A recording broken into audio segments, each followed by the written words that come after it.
வணக்கம் Jai Hind. Breaking news update. பிரதமர் மோடி அவர்கள் பதிவிட்ட ஒரு வீடியோ, இந்த நீட் எக்ஸாமுக்கு பிறகு அமைச்ச கமிஷன் அந்த டாஸ்க் ஃபோர்ஸ் பற்றி அந்த வீடியோவை மெட்டா நிறுவனம் டெலீட் பண்ணியிருக்காங்க.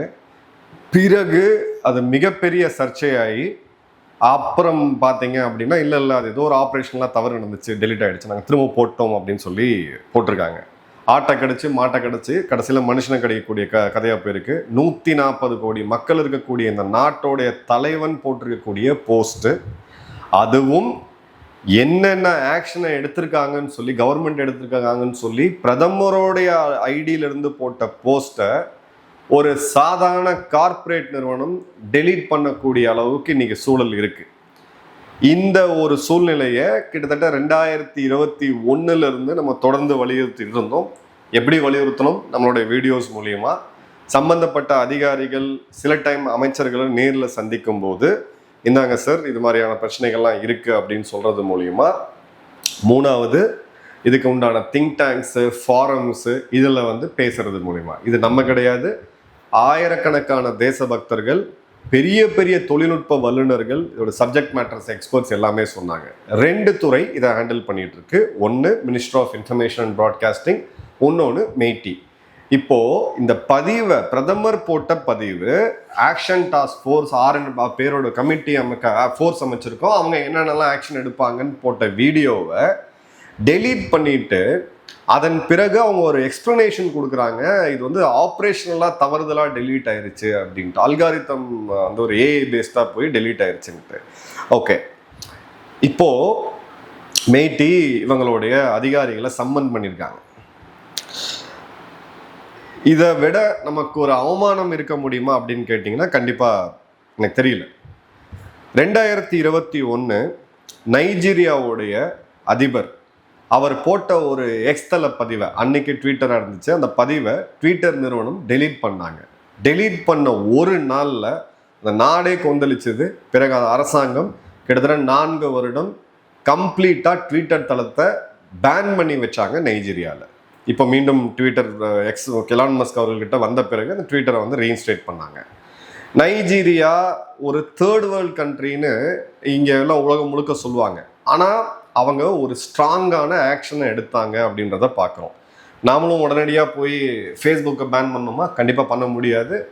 அதில் மக்களுடைய வாழ்க்கையே இன்வால்வ் ஆயிடுச்சு. சுகம் துக்கம், பர்ச்சேஸு, அட்வைஸு, புலம்புறது, திட்டுறது, வசைப்பாடுறது, திருமணம், டேட்டிங் எல்லாமே இன்னைக்கு சமூக ஊடகங்கள் வழியாக போயிடுச்சு. இதை உடனடியாக பேன்லாம் பண்ண முடியாது.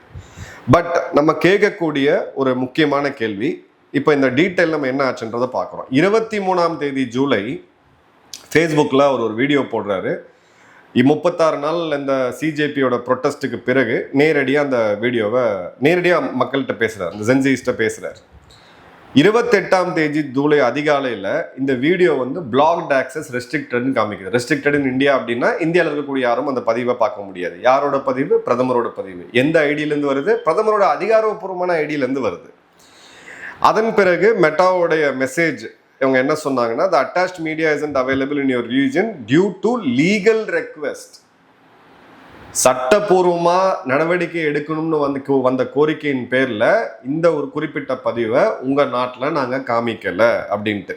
இது எதுக்குன்னு பார்த்தீங்கன்னா, நார்மலா அது எங்க வரும்னு பார்த்தீங்கன்னா, தேச விரோத கருத்துக்கள் இல்லை ஒரு மத உணர்வை தூண்டி இன்னொரு மதத்தை வசைப்பாடி போடக்கூடிய, அதாவது சமூக நல்லிணக்கத்தை பாதிக்கக்கூடிய பதிவுகள்லாம் இருந்ததுன்னா காவல்துறை இந்த போஸ்டர் ரிமூவ் பண்ணுங்க, இல்லை மெய்டி இந்த போஸ்டர் ரிமூவ் பண்ணுங்கன்னு சொல்லி அதை ரிமூவ் பண்ண பிறகு இந்த ஒரு குறிப்பிட்ட இதுன்றது வரும். நாம் ஆப்ரேஷன் சிந்தூர் டைமில் போட்ட 100கணக்கான வீடியோஸில் பல முறை நம்மளை இந்த மாதிரியான பதிவை பாகிஸ்தானில் காமிக்கக்கூடாதுன்னு சொல்லி நம்மளுடைய வாட்ஸ்அப் சேனல் மற்றும் நம்மளுடைய யூடியூப் சேனல் இப்பவும் பாகிஸ்தானில் பேன் ஆயிருக்கு. பெலுரூஸ் அப்படின்ற ஒரு நாட்டிலையும் பேன் ஆயிருக்கு. மிடில் ஈஸ்ட்லேயும் அவங்க சில நாடுகளில் ட்ரை பண்ணாங்க, வளைகுடா நாடுகளில், பட் அவங்களால அதை பண்ண முடியல. ஆனால் பிரதமர் போடக்கூடிய பதிவு அப்படின்றத லீகல் ரெக்வஸ்டின் பேரில் நாங்கள் ரிமூவ் பண்ணோம்னா யார் அந்த லீகல் ரெக்வஸ்ட்டை கொடுத்ததுன்ற ஒரு மிகப்பெரிய கேள்வி எழுது. பிறகு கடுமையான எதிர்ப்பு இணையதளம் முழுக்க இதில் வந்தபோது மெட்டாவுடைய ஸ்போக்ஸ் பர்சன் ஒன்லைன் ஸ்டேட்மெண்ட், இது எந்த அளவுக்கான ஒரு அரகன்ஸ் அப்படின்றத பாருங்க. the content was removed in error and has since been restored. ஏதோ ஒரு தவறுதனால இந்த கண்டென்ட்டை நாங்கள் ரிமூவ் பண்ணிட்டோம், இப்போ நாங்கள் வந்து திரும்ப போட்டுட்டோம். இப்போ ministry of electronics and information technology MeitY அப்படின்ற இந்த அமைச்சகம் மெட்டா மற்றும் இன்ஸ்டாகிராமோடைய குளோபல் ஹெட்ஸை கேட்டிருக்காங்க, எதனால இது வந்து பண்ணீங்க அப்படின்னு சொல்லி கேட்டிருக்காங்க. இப்போ 2வது முறை இந்த மாதம் மட்டுமே பார்த்தீங்கன்னா மீடி அப்படின்ற இந்த அரசு அமைச்சகம் வந்து சம்மன் பண்ணியிருக்காங்க அப்படின்றத பார்க்குறோம். இதில் ஃபஸ்ட்டு சம்மன் எங்கே வருது அப்படின்னு பார்த்தீங்கன்னா, பிபிசி ஊடகம் ஒரு இன்வெஸ்டிகேஷனை பண்ணி சைல்டு செக்ஷுவல் அபியூஸ் மெட்டீரியல் அப்படின்னு சொல்லக்கூடிய தடை செய்யப்பட்ட இந்த விஷயத்தை பெய்டு ஆட்ஸ் மூலிமா ப்ரொமோட் பண்ண பக்கங்களை பார்க்க முடிஞ்சது. இது ஒரு கிளியர் கட்டான ஒரு வயலேஷன். அதாவது இந்த மாதிரியான படு கேவலமான விஷயங்களை நீங்கள் பெய்டு அதாவது இப்போ நீங்கள் ஒரு போஸ்ட் போடுறீங்க அப்படின்னா நிறைய பேர் பண்ணுவாங்க. உங்கள் திரைப்பட பிரபலங்கள்லாம் மார்க்கெட்டிங் ஏஜென்சி வச்சுட்டு இருக்கவங்க எல்லாம் பண்ணுவாங்க. ஒரு போஸ்ட்டை பூஸ்ட் பண்ணுறதுக்கு நீங்கள் மெட்டா நிறுவனத்துக்கு இப்போ ஒரு $10 காசு கொடுத்தீங்கன்னா அவங்க அதை பூஸ்ட் பண்ணி காமிப்பாங்க. பூஸ்டட், ஸ்பான்சர்ட் அப்படின்னு சொல்லி சின்னதாக கீழே இருக்கும். 99% பீப்புளுக்கு வந்து அது தெரியாது, அது பூஸ்டட் போஸ்ட்டாக காசு கொடுத்து பண்ணுறாங்களான்னு தெரியாது. இவங்க இந்த மாதிரியான விஷயங்கள் உலகம் முழுக்க தடை செய்யப்பட்ட விஷயங்களை பூஸ்ட் போஸ்ட் ஆட்ஸ் மூலிமா இவங்க ரெவென்யூவும் பார்த்தாங்க அப்படின்றது தான் ஃபர்ஸ்ட் இது. அதன் பிறகு ஒரு 2வது முறை இப்போ பிரதமர் அவருடைய வீடியோவை தூக்குற அளவுக்கு இவங்க வளர்ந்துருக்கிறாங்க அப்படின்றத பார்க்குறோம். இந்த இடத்துல நம்ம ஒரு ஃப்ரிக்ஷன் கிளியராக வரதை பார்க்குறோம். இந்த 2 அமைச்சகம், ministry of electronics and information technology, ministry of information and broadcasting, என்னோட சிற்றறிவுக்கு எனக்கு சத்தியமாக தெரியல, 2002-3 வாக்கில் நினைக்கிறேன், 2002-3 வாக்கில் சிவில் சர்வீசஸ்க்கெலாம் ப்ரிப்பேர் பண்ணிட்டு இருந்த டைம், ராணுவத்துக்குலாம் அப்போ வந்து ஒரு துறையோடைய கடமை என்ன, அவங்களுடைய ரோல்ஸ் அண்ட் ரெஸ்பான்சிபிலிட்டிஸ் என்னன்னு நான் படிச்சிருக்கேன். இந்த கடந்த ஒரு 24 வருடம் இருக்கக்கூடிய அந்த சிற்றறிவுக்கு எனக்கு தெரியல இந்த 2 துறையோடைய வேலை என்ன, அவங்களுடைய ரோல்ஸ் அண்ட் ரெஸ்பான்சிபிலிட்டிஸ் என்னன்னு சொல்லி யாருக்கா தெரிஞ்சால் மறக்காம கமெண்ட் பாக்ஸில் போடுங்க. இப்போ ஒரு கிளியர் கட்டான பேட்டர்ன் தெரியுது. ஏப்ரல் 2021 கோவிட் வேவ் பீக்கில் போயிட்டு இருக்கும்போது ரிசைன் மோடி அப்படின்னு சொல்லிட்டு ஒரு ஹேஷ்டேகை பயங்கரமாக பிரபலப்படுத்தினாங்க. ரிசைன் பண்ணணும் அப்படின்னு சொல்லிட்டு. அதன் பிறகு பார்த்தீங்க அப்படின்னா இந்த இதை வந்து ஒரு இடத்துக்கு பிளாக் பண்ணிட்டு பிறகு ரீஇன்ஸ்டோர் பண்ணுறாங்க. அது எதுக்காக பண்ணாங்க அப்படின்றது தெரியல, அவங்க எந்த எக்ஸ்பிளனேஷனும் கொடுக்கல. ஏன்னா அரசு ரெக்வஸ்ட் பண்ணால் தான் நீங்கள் இதை பண்ண முடியும், அரசு இங்கே ரெக்வஸ்ட் பண்ணலன்னு அவங்க சொன்னாங்க. அதே மாதிரி பார்த்தீங்க அப்படின்னா 2021-22 இந்த 2 நிறுவனங்களுடைய அந்த ஹேஷ்டேக் ட்ரெண்டிங், இப்போ நீங்கள் ஹேஷ்டேக் பயன்படுத்தணும்னு அவசியம் கிடையாது, பட் அந்த டைமில் ஒரு ஹேஷ்டேக் போடுறது அப்படின்றது ட்ரெண்டிங் பண்ணுறதுக்கு உதவும். அந்த இடத்துல பார்த்தீங்கன்னா இந்த ஃபார்மர்ஸ் ப்ரொட்டஸ்ட் அப்படின்றது மிகப்பெரிய லெவலில் நடந்தது. அந்த டைமில் ட்விட்டர் சிஇஓவாக இருந்த ஜாக் டார்சி இப்போது அந்த மெசேஞ்சிங் ஆப் ப்ளூடூத் ஆப்னு சொல்லியிருந்தோம் பார்த்தீங்களா, அதோடைய சப்போர்ட்டராகவும் இருக்கிறார், ஒரு இன்வெஸ்டராகவும் இருக்கிறார். அவர் தலைமையில் இருக்கும்போது இந்திய அரசாங்கம் கருத்து சுதந்திரத்தை நசுக்கிறாங்கன்ட்டு எங்கெங்கேயோ இருந்த வீடியோஸ், இந்தியாவுக்கு எதிராக இந்தியாவுடைய வரைபடத்தை இது பண்ணி பஞ்சாபை ஒரு தனி நாடாக அமைச்சு பல லட்சக்கணக்கான பதிவுகள் வந்து இது பண்ணுச்சு, போடப்பட்டுச்சு. அதன் பிறகு பார்த்தீங்க அப்படின்னா ஜனவரி 2025 மார்க் ஜக்கர்பர்க் மெட்டா நிறுவனத்துடைய தலைவர் ஒரு விஷயம் சொல்லியிருந்தார். அவர் என்னன்னா, நல்லா கவனிங்க, most incumbent governments worldwide lost power in 2024 due to COVID-19 fallout. இதை வந்து யார் சொல்றாங்க அப்படின்னு பார்த்தீங்கன்னா ஒரு சோஷியல் மீடியா நிறுவனத்துடைய தலைவர். இப்போ என்ன சொல்றாங்கன்னா, COVID-19 உடைய தாக்கத்தில் பல கவர்மெண்ட்ஸ் வந்து விழுந்துருச்சு, நிறைய பவர் வந்து விழுந்துருச்சு அப்படின்ற போது 2024 நடந்த தேர்தலில் என்டிஏ பிஜேபி வின் பண்ணுறாங்க. 240 சீட்டு தான் வந்து, ஃபுல் மெஜாரிட்டி வரல, அது வேற விஷயம், பட் வின் பண்ணுறாங்க. அதன் பிறகு இது துறையுடைய அமைச்சர் அஸ்வினி வைஷ்ணவ் அவர்கள் இதுக்கு ஒரு ரெபியூட்டல் வந்து கொடுக்குறாரு. ஸோ அதில் இன்டைரக்டாக அவங்க கொடுக்கக்கூடிய மெசேஜ் என்ன அப்படின்னா, இந்த தளங்களை பயன்படுத்தி நாங்கள் நினச்சா இந்த கவர்மெண்ட்டானாலும் கவுக்க முடியும் அப்படின்றது தான். பிறகு மெட்டாவோடைய இந்தியா பப்ளிக் பாலிசியோட வைஸ் பிரசிடென்ட் சிவ்நாத் துக்ரல் அவர்கள் ஒரு அப்பாலஜி கேட்டார். இன்அட்வர்டன்ட் எரர் அப்படின்னு சொல்லிட்டு ஒரு வார்த்தை யூஸ் பண்ணி கேட்டார். அதன் பிறகு பார்த்தீங்க அப்படின்னா பார்லிமெண்ட்டோடைய IT standing committee Nishikant Dubey அப்படின்ற ஒரு பிஜேபி எம்பி தலைமையில் இருக்குது. அவங்க வந்து சம்மன் பண்ணி கூப்பிடணும் அப்படின்னாங்க. ஜூலை 2026 மெட்டா திடீர்னு ஒரு முடிவு பண்ணுறாங்க.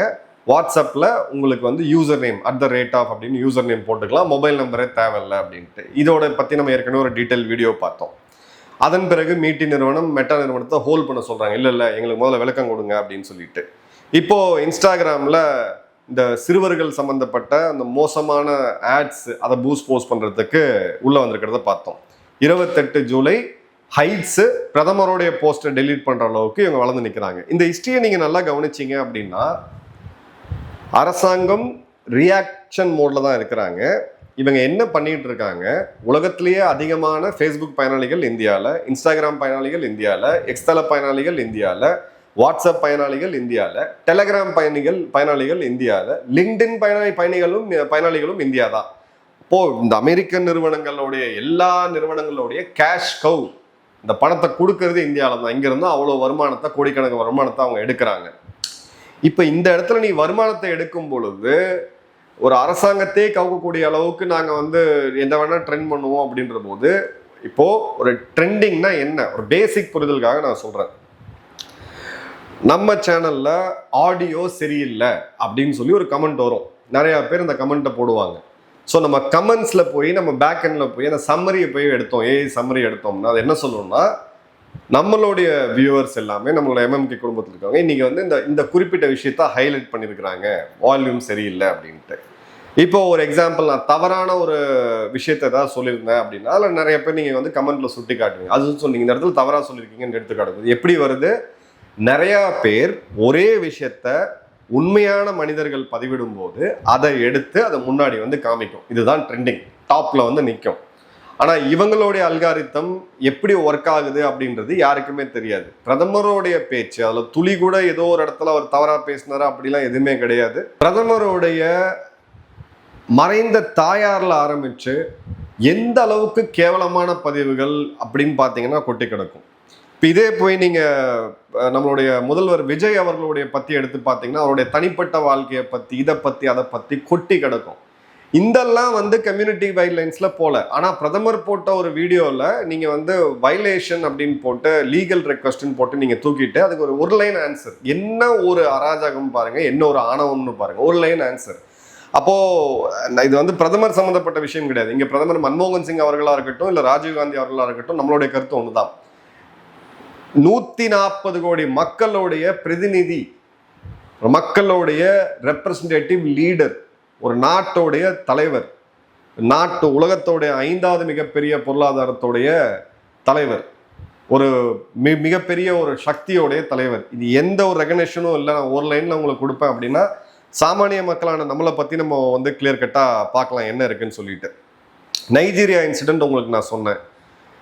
இதே இடத்துல பார்த்தீங்க அப்படின்னா ஃபேஸ்புக் மற்றும் இன்ஸ்டாகிராம் 7ஆம் தேதி ஜனவரி 2021 ட்ரம்ப் அவர்களுடைய அக்கௌண்ட்டை சஸ்பெண்ட் பண்ணுறாங்க. ட்ரம்ப் அவர்களுடைய அக்கௌண்ட்டை சஸ்பெண்ட் பண்ணாங்க. தேர்தலுக்கு பிறகு ஒரு வன்முறை நடந்துச்சு, அதில் வந்து ஒரு வன்முறையை ஊக்குவிக்கிறாருன்னு சொல்லிட்டு அதன் பிறகு ஒரு சோஷியல் ட்ரூத்துன்னு சொல்லி அவர் ஒரு சோஷியல் மீடியாவே புதுசாக கிரியேட் பண்ணி அதில் போய் போட ஆரம்பித்தார். அதன் பிறகு இங்கே வந்து ஒரு பெரிய தாக்கம் இருந்ததை பார்த்தோம். அதன் பிறகு மெட்டா மற்றும் கூகுள் நிறுவனத்துடைய தலைமை அதிகாரிகளை கூப்பிட்டு வச்சு உரின்னு உரிச்சாங்க அமெரிக்காவுடைய பாராளுமன்றத்தில். ஸோ இந்த இடம் கிளியர் கட்டாக ஒரு விஷயத்தை வந்து காமிக்குது. பிலிப்பைன்ஸ் 2022 இந்த இடத்துல போகும்போது கவர்மெண்ட் நான் கவர்மெண்ட் சைட்ஸை ஆட்டோமேட்டிக்காக பேன் பண்ணாங்க. இப்போ கவர்மெண்ட்டில் ஒரு ஸ்கீம் பற்றி தெரிஞ்சுக்கணுன்னா அவங்களோட இணையதளத்தில் இருக்கக்கூடிய பக்கத்தில் தான் போய் தெரிஞ்சுக்குவோம். இன்றைக்கி சமூக வலைத்தளங்களுடைய பேஜஸில் போய் தெரிஞ்சுக்கிறோம். அதை பிளாக் பண்ணாங்க. பிளாக் பண்ணிட்டு மெட்டா என்ன சொன்னாங்கன்னா டெக்னிக்கல் இர்ரெகுலாரிட்டி அப்படின்னு சொல்லி ஒரு வார்த்தையை பயன்படுத்தாங்க, தொழில்நுட்ப கோளாறு அப்படின்னு சொல்லிட்டு. இப்போ இந்த மாதிரி போகும் பொழுது கிளியர் கட்டாக நம்ம பார்க்குறோம் மெட்டாவோடைய own transparency centre and oversight board அப்படின்றது பொலிட்டிக்கல் ஃபிகர்ஸ், லெஃப்ட் ரைட் இதெல்லாம் விட்டுருங்க. இது பிஜேபியா காங்கிரஸா இல்லை லெஃப்டா ரைட்டெல்லாம் கிடையாது. எந்த நாடுலாம் கிடையாது. Asia, America, Europe, Latin America எல்லா இடத்துலையுமே மெட்டாவோடைய இந்த ஆட்டோமேட்டட் சிஸ்டம்ஸ் அப்படின்றது ஆட்டோ மாடரேஷன் பண்ணுது, அதுவாக தேவைப்பட்ட இடத்துல இது பண்ணுது அப்படின்றத பார்க்குறோம். ஸோ இவங்களுக்கு நான் ஏற்கனவே நேற்று தான் அந்த வீடியோவில் சொல்லியிருந்தேன். மெட்டாவில் போய் நீங்கள் இன்ஸ்டாகிராமில் 10 லட்சம் அக்கௌண்ட்டை ஓப்பன் பண்ணுங்கள், லட்சக்கணக்கான இன்ஃப்ளூயன்சஸை உள்ளே கொண்டு வாங்க, அது விஷயமே கிடையாது. பட் அந்த நிறுவனம் எதை மக்கள் பார்க்கணும்னு விரும்புதோ அதை மட்டும்தான் மக்கள் பார்ப்பாங்க. மக்களுடைய கோபத்தை தூண்டுறதுக்கோ உணர்ச்சிகளை தூண்டுறதுக்கோ ஒரு சக்தி அங்கே இருக்குது. இந்த மிருகம் அளவுக்கு மீறி இப்போ வளர்ந்து நிற்குது. 2012-10 இதை பற்றி பேசியிருந்தோம். அப்போ இருக்கக்கூடிய மன்மோகன் சிங் அவர்களுடைய அரசாங்கத்தில் இருக்கும்போது இந்த மாதிரியான ஒரு ரெகுலேஷன் வேண்டும், இந்த கண்மூடித்தனமாக வளர விடக்கூடாது, கேட்கல. அதன் பிறகு இப்போ இருக்கக்கூடிய அரசாங்கம் 2 துறை இதோடைய அமைச்சர்கள் ஆதங்கத்தை பொதுத்தளத்தில் வெளிப்படுத்தியாச்சு. அப்படி ஒரு வேளை ஆதங்கத்தை வெளிப்படுத்தினா ஆன்டி நேஷனல் அப்படின்னு சொல்ல வேண்டியது. யார் இங்க பேசுறது, எல்லாருமே பேசுறது நல்லா கவனிச்சு பாருங்க. இது நாட்டுக்கு ஆபத்து அப்படின்ற விஷயத்த கோடிட்டு காமிக்கிறோம். கண்டனம் தெரிவிக்கும் போது கண்டனம் தெரிவிக்கிறதும், ஒரு விஷயத்த நல்லா செய்யும் போது அதை தூக்கி பிடிச்சு பாராட்டுறதும் ரெண்டுமே நம்மளுடைய கடமை. ஸோ தயவு செய்து இது ஒரு கிளியர் வேக்கப் காலாக எடுத்துக்கங்க. கிளியர் கட்டா அவங்க இப்போ ஒரு இதில் சீண்டி பார்க்குறாங்க. இந்த சீண்டுதலுக்கு உண்டான பொலிட்டிக்கல் ரீசனிங் என்ன அப்படின்னு பார்த்தீங்கன்னா, இந்த ஃபியூச்சர் வரக்கூடிய விஷயங்களை ப்ரெடிக்ட் பண்ணி சொல்லக்கூடிய நம்மளோட நண்பர் அரவிந்த் ஒருத்தர் இருக்கார். அவரோட ஐடி ஃபாலோ பண்ணிங்கன்னா அவர் 2 விஷயம் சொல்றாரு. இந்த மாதிரி தூண்டி விட்டு இந்த இடத்துல அரசாங்கத்தை எப்படியாவது இன்ஸ்டாகிராம் மற்றும் ஃபேஸ்புக்கை பேன் பண்ண வைக்கணும். பேன் பண்ணி நேபாளில் நடந்த செஞ்சை புரட்சியை அப்படியே இந்தியாவில் பண்ணணும் அப்படின்றதான் இவங்களுடைய எய்மு. இன்னும் இந்த மாதிரி சோஷியல் மீடியாவை பயன்படுத்தி கவர்மெண்ட்டுக்கு கடுமையான சேலஞ்சஸ் வருங்காலத்தில் இருக்க போகுது அப்படின்றது தான் அவர் சொல்லக்கூடியது. என்னுடைய ஒரே ஒரு சஜஷன், நம்மளால் என்ன பண்ண முடியும்? சோஷியல் மீடியாவில் வர போஸ்ட்டு எதையுமே ஃபேக்ட் செக் பண்ணாமல் கண்மூடித்தனமாக நம்பிக்கிட்டு யாராக இருந்தாலும் கேள்வி கேளுங்க. கிராக் போன்ற ஏஐ ஆப்பை பயன்படுத்துங்க, ஃபேக்ட் செக் பண்ணி பாருங்கள். அது 2வது, உங்களுடைய கம்யூனிகேஷன் வித் யுவர் ஃபேமிலி. குறிப்பாக இன்றைக்கி இருக்கக்கூடிய ஜென்சிஸ்க்கு இது எங்கே போய் முடியுது, என்ன டேஞ்சர் இருக்குன்றத சிம்பிள் லாங்குவேஜில் அறிவுரை கூறாத மாதிரி இல்லாமல், ஆலோசனை மாதிரி இல்லாமல், பார்ட்டிசிபேட்டிவாக அவங்ககிட்ட பேசி பண்ணிங்கன்னா தான் இந்த ஓரளவுக்காவது இந்த டேமேஜை காப்பாற்ற முடியும். இந்த துறை இருக்கக்கூடிய அமைச்சர்கள், இந்த துறையில் இருக்கக்கூடிய அதிகாரிகளுக்கு ஒரு கையெடுத்து கும்பிட்றேன்.